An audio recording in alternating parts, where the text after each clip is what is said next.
ফের জোড়া এফআইআর মমতা বন্দ্যোপাধ্যায়ের বিরুদ্ধে।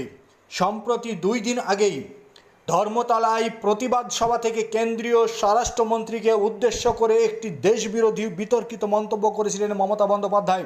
বাংলাদেশের বিতর্কিত নেতা ওসমান হাদিকে হত্যা মামলার প্রেক্ষাপট টেনে মমতা বন্দ্যোপাধ্যায় দেশের গোপনীয়তা রক্ষা করেছেন। সেই মর্মেই এবার মমতা বন্দ্যোপাধ্যায়ের বিরুদ্ধে জোড়া মামলা হলো শিলিগুড়ি থেকে। মামলা করলেন এক বিশিষ্ট মহিলা আইনজীবী।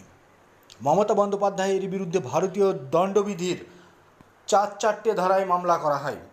ভারতীয় দণ্ডবিধির 4 ধারায় মামলার পরেই যে কোনো মুহূর্তে মমতা বন্দ্যোপাধ্যায়ের বিরুদ্ধে গ্রেপ্তারি পরোয়ানা জারি করতে পারে আদালত।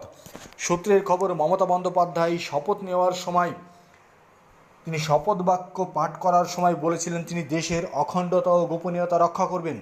যেই তিনি মুখ্যমন্ত্রীর পদ খুইয়েছেন, সঙ্গে সঙ্গেই দেশের অখণ্ডতা ও গণতন্ত্রর বিরোধী কথা বলেছেন। দেশে জাতিগত বৈষম্য দাঙ্গা সৃষ্টি করার কথা বলেছেন।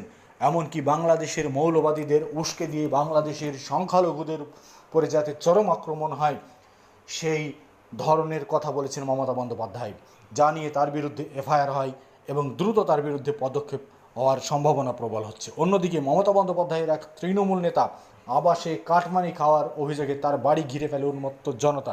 শেষমেশ খাটের তলা থেকে তাকে পুলিশ টেনে হিঁচড়ে বের করে গ্রেপ্তার করে থানায় নিয়ে যায়।